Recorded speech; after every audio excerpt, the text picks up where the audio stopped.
A believer may keep the outward motions of their Christian faith, attending services, fulfilling certain ministry responsibilities, and yet the inward life is withering.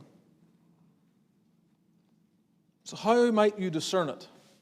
How might you recognize this decay in the soul? I'm just going to mention these things because I'll develop them a little more when we consider the repercussions. But first, you may discern, you may recognize, first in your relationship to God's Word.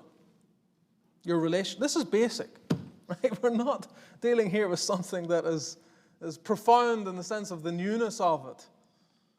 But your relationship to God's Word is a telltale sign of whether there is decay.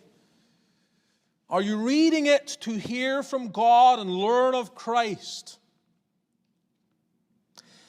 Is your experience that which is referred to in the first Psalm? His delight is in the law of the Lord. His delight. Is that your relationship to God's Word right now? You take it up in this sense of hearing from God, learning of Christ. Your relationship to prayer. Is prayer routine? Do the words currently seem forced even when you do pray? Maybe you're not even praying. Does God seem distant?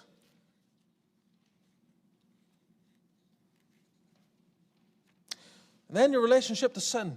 Your relationship to God's Word, your relationship to prayer, and your relationship to sin. These three things. Do you discern a declining zeal for holiness? Does sin feel like a threat to your purpose and to your joy, or just an unfortunate occurrence that you easily brush off? Your relationship to sin tells a lot.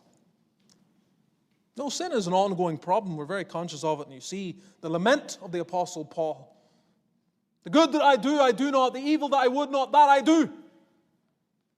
The struggle in the soul. But how are you relating then to this experience of sin? When you feel like sin is a threat to your purpose and your joy, then you're probably thinking it right. But when it's just this unfortunate occurrence, that's too bad.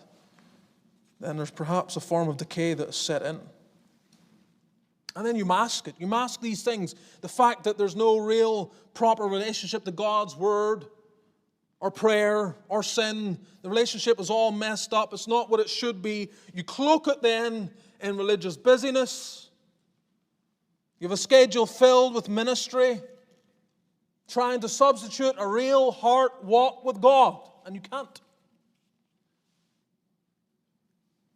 We turn our outward participation into a veneer for spirituality, all while the inner man erodes.